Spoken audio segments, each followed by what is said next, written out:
Welcome to War Party After Party. I'm Ryan. I'm Brian. And I'm Connor. Alright, guys, so this month we got a new army and a new name for an old army. Imperial Guard is now known as Astra Militarum. Which means space military. 'Cause that's what it is. And then we also got a new army entirely, which is Militarum Tempestus. Mm-hmm.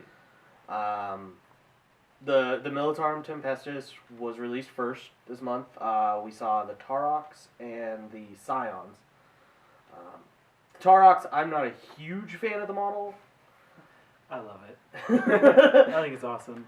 At first I was kind of like skeptical on it.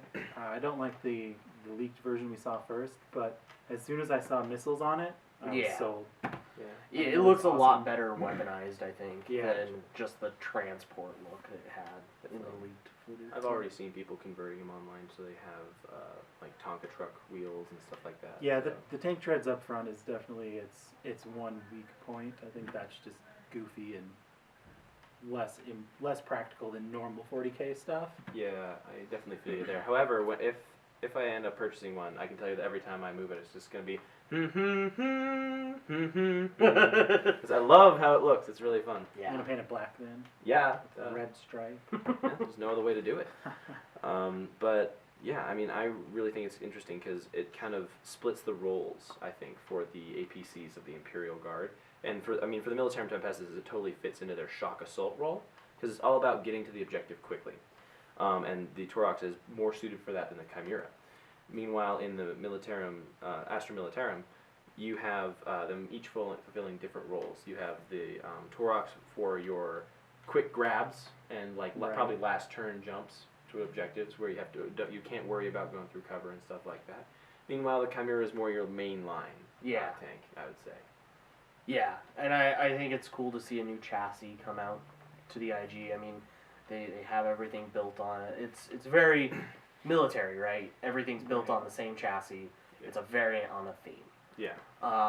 So it's kind of cool to see a new chassis come out. And the other interesting thing with the Militarum Tempestus is the book itself is fairly unique in the way that it's set up. Refers to some things from Astra Militarum.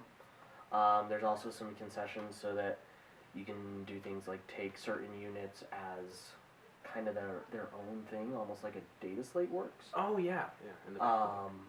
It's really interesting. I like that GW is experimenting with some different ways of doing their armies. They were very much kind of, this is a codex, this is how you play the game, but now it's kind of modified, which I really dig. Yeah. And then later this month, we got Astra Militarum. I really dig the new models for the Hydra. I think seeing an actual plastic model is really sweet. Yeah. You're not going to see a bunch of warped barrels all over the table anymore like you got with Forge World, which is always nice. Forge World is always known for having really high quality stuff, but I feel like that was the one thing that they made that just was terrible quality because of the warped gun barrels. And now we're not going to see that anymore.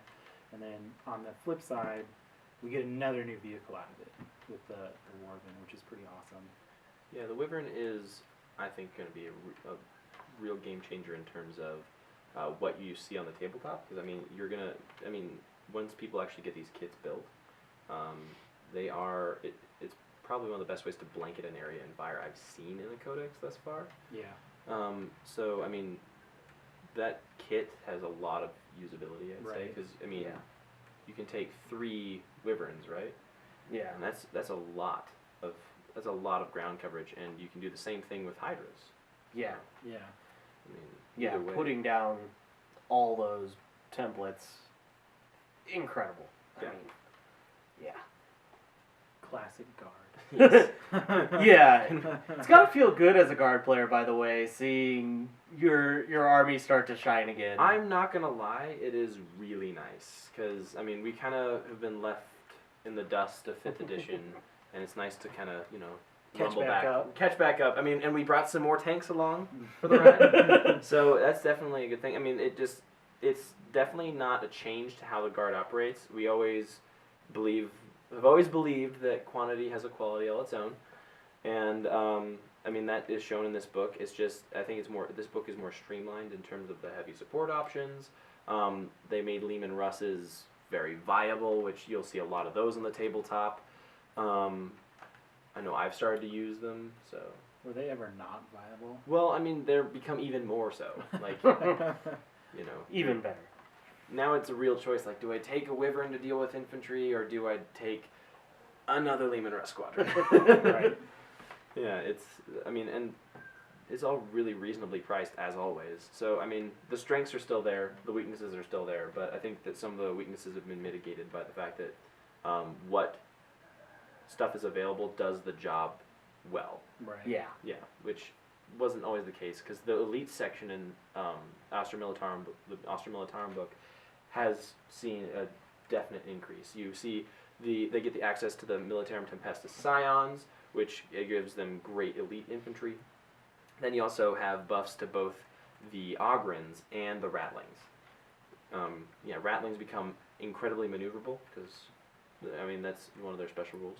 And the Ogrins have a bunch of different options now. So it's good to see differing options in terms of what you can play as a guard player in the elite section.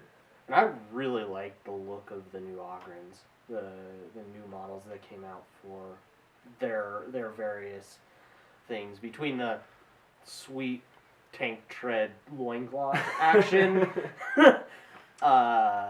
and the obvious love of strawberries with their Bane-like qualities. Yeah, I really like the Bull Ogrins. I think they're cool. Yeah. The normal Ogrins look much better than the old models too, Mm-hmm. which is kind of cool. It's good to see some variety. I hope people start playing them, because you never saw Ogrins before.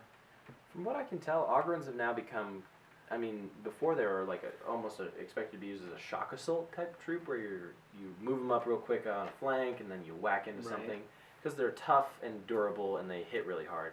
However, from what I've been able to glean from the new unit that they can be turned into, they have more of a frontline Right. standpoint, so you can actually use them to screen other units more effectively. Well, I think the Bull Ogrins really fit into what you were talking about with blanketing the field, because all of them have grenade launchers, unless you equip them. You know, that's just their standard mode.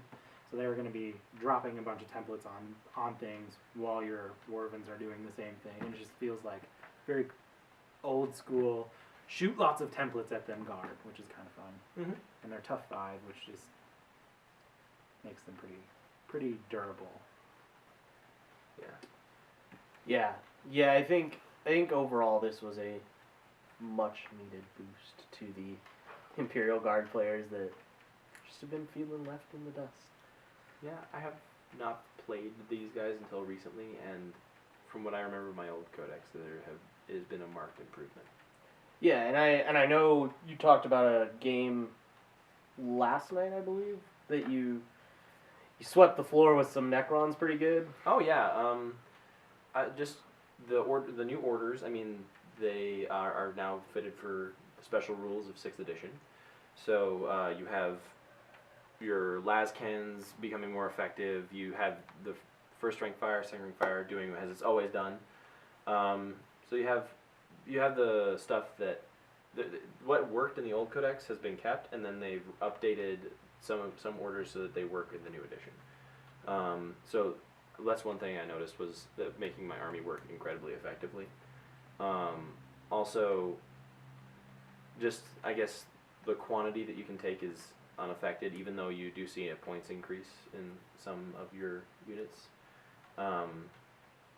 Just being able to take a large number of large amount of stuff on the field, and now that they've moved towards a more unified Imperial Codex group, so you have priests being seen amongst several codexes. Right. That's something that has actually affected the Guard in a very positive way, especially when you have blob squads moving across the field. Yeah. So that was probably one of the biggest things I noticed is You know, instead of losing guys to commissars, you're putting priests in the priests, which prevent that from happening. Right. It seems like they made the guard players who like to play blob guard, they made that army a lot more viable than what they used to be. You know, a lot of the higher end guard armies felt more like the parking lot tanks list, and the blob was difficult to deal with, but not quite as good as the parking lot. And I feel like they equaled that out a little bit better, which is nice.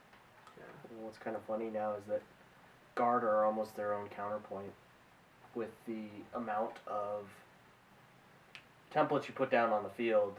That against a blob army is just going to be hilarious. Yeah. From what I've been able to tell, like the most success that I've been able to encounter, that I've encountered with the new guard is actually using a mix. So it encourages you, if you want to play competitively, to use use a mixture Right. of units. So have maybe a blob of infantry that has a bunch of morale buffs, and then you also have a platoon all in chimeras, so you can have that armored fist element to really help you cinch objectives on the last turn. Which, I mean, it kind of talks about that in the Tactica Imperialis, I think is the word. Anyway, the point of the matter is you gotta switch up what you use, or else you're gonna get outmaneuvered or outgunned. Right. So. Gotcha. Yeah, the only other kind of cool thing, going back, I guess, a little bit here, is with the Militarum Temptus, I noticed that they get along really well with Grey Knights, Yeah. which is, they get along better than any other army with Grey Knights, which is really cool. I mean, not that Grey Knights needed a whole lot, but... Yes, I like that because it is fluff based. The reasoning Yeah, why. right. I mean, they're all. I mean, even if they have to be executed after the battle, they're completely dedicated to the imperial cause. But it is going to be interesting because then the Grey Knights have access to disposable deep strike troops, which is, I think, very interesting, and I think an interesting tactical option because you can't really expect to lose a Grey Knight squad and be okay with it with your battle plan, but you can expect to lose a Tempestus Scion Right. squad Yeah. if you deep strike it in the wrong situation. So there is a chance that you could see some of that altering the tactics of Grey Knights too. Oh, Yeah. I think it just gives Grey Knights a great excuse to bring Turoxes. That's why they did it. Just all the Toroxes. Yeah. Yeah, I think it's definitely interesting because, like you said, Grey Knights do not want to lose things, and so it's kind of a strategy shift for those Grey Knight players out there, which I know not necessarily as a Grey Knights player, but as a general player, I like when I get a challenge like that.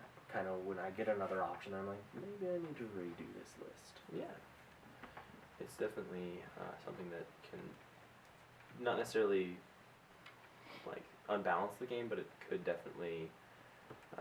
You could see people switch up their play styles, which would be refreshing. Yeah, absolutely. And I think it makes Grey Knights more fluffy too. Not just because of that fits the fluff of them taking them, but because they're so disposable, that fits into Grey Knight fluff where they're like, whatever, we don't care if you guys die. Just go up there and do things for us, because you're going to die either way. Mm-hmm. Yeah. And so that kind of, you're going to see that come through in the gameplay a lot more, which is kind of cool. Mm-hmm. It's a really cool thing where the rules feed back into the fluff. Yeah, Yeah. for sure. Well, I think that about wraps it up for us. Do you have any closing anything as a IG player? Since this is kind of Excuse me, it's Astra Militarum now? I'm sorry. It's now an AM player. An AM player, a morning player. Well, I guess my sign off would be I really like the Codex, and I'm excited to see what people think of for their tournament lists and stuff. And I'm really excited to see the Wyvern. I have yet to see that on the tabletop, so it's gonna be Gotcha. interesting. Yeah. All right. Well, I guess that about closes it up for us here at War Party After Party. I'm Ryan. I'm Brian. And I'm Connor. Remember, guys, more dudes, it's better dudes.